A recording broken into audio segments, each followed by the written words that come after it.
नमस्कार मित्रांनो, पुन्हा एकदा तुमचं स्वागत आहे इन्फो मराठी 24 या यूट्यूब चॅनलवर। मित्रांनो, जुन्या पेन्शनबद्दल एक अत्यंत महत्त्वाची बातमी घेऊन आलेलो आहे। बातमी आहे या कर्मचाऱ्यांना मिळणार जुन्या पेन्शनचा लाभ। मित्रांनो, नेमकं काय आहे या बातमीमध्ये आपण नक्की बघूया। पण त्याआधी जर तुम्ही आपल्या चॅनलवर नवीन असाल तर चॅनलला सबस्क्राइब करून बाजूला दिलेल्या बेल आयकॉनला नक्की क्लिक करा। व्हिडिओ जर कामाचा आणि महत्त्वाचा वाटला तर व्हिडिओला लाईक करून आपल्या मित्रपरिवारासोबत नक्की शेअर करा।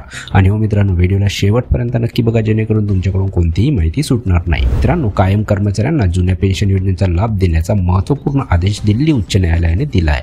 अनेक दशकापासून सेवा बजावलेल्या अस्थायी कर्मचाऱ्यांसाठी जुन्या पेन्शन योजनेशी संबंधित एक अत्यंत महत्त्वाचा आदेश दिल्ली उच्च न्यायालयाने पारित केला आहे। उच्च न्यायालयामार्फत असा आदेशही जारी करण्यात आला आहे।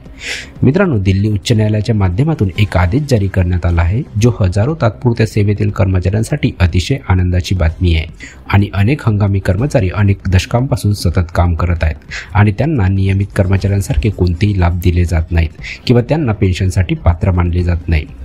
उच्च न्यायालयाने कर्मचाऱ्यांना तात्पुरत्या नोकरीच्या स्थितीत ठेवण्याच्या प्रथेवर टीका केली आहे। याचिकाकर्ते 1980 पासून सातत्याने ASI सोबत कंत्राटी कर्मचारी म्हणून काम करत होते आणि त्यांना निवृत्ती वेतन मिळण्यास अजिबात पात्र मानले जात नव्हते। तो फेटाळून लावत उच्च न्यायालयाने निवृत्ती वेतन देण्याच्या सूचना दिल्या आहेत।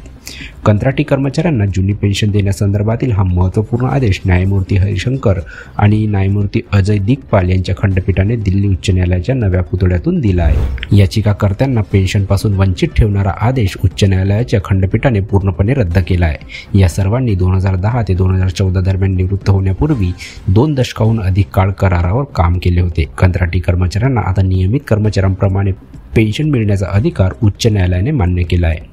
त्यांची थकबाकी 8 आठवड्यात देण्याच्या सूचनाही संबंधित अधिकाऱ्यांना देण्यात आल्या आहेत। कोणत्याही विलंबाच्या बाबतीत न्यायालयाने त्यांच्या संमतीनुसार तिसरे पेमेंट होईपर्यंत वार्षिक 12% दराने व्याज देखील लागू केले आहे। न्यायालयाने म्हटले आहे की तात्पुरता करार मुळात अल्पकालीन किंवा हंगामी गरजांसाठी होता, मात्र आता त्यांचा गैरवापर कर्मचाऱ्यांना त्यांच्या योग्य लाभापासून वंचित ठेवण्यासाठी केला जात आहे, जो पूर्णपणे अन्यायकारक आहे। तर मित्रांनो, कशी वाटली ही कामाची आणि महत्त्वाची बातमी? जर बातमी कामाची आणि महत्त्वाची वाटली असेल तर व्हिडिओला लाईक करून आपल्या मित्रपरिवारासोबत नक्की शेअर करा। तसेच जर तुम्ही आपल्या चॅनलवर नवीन असाल तर चॅनलला सबस्क्राईब करून बाजूला दिलेल्या बेल आयकॉनला नक्की क्लिक करा। व्हिडिओ बघितल्याबद्दल खूप खूप धन्यवाद।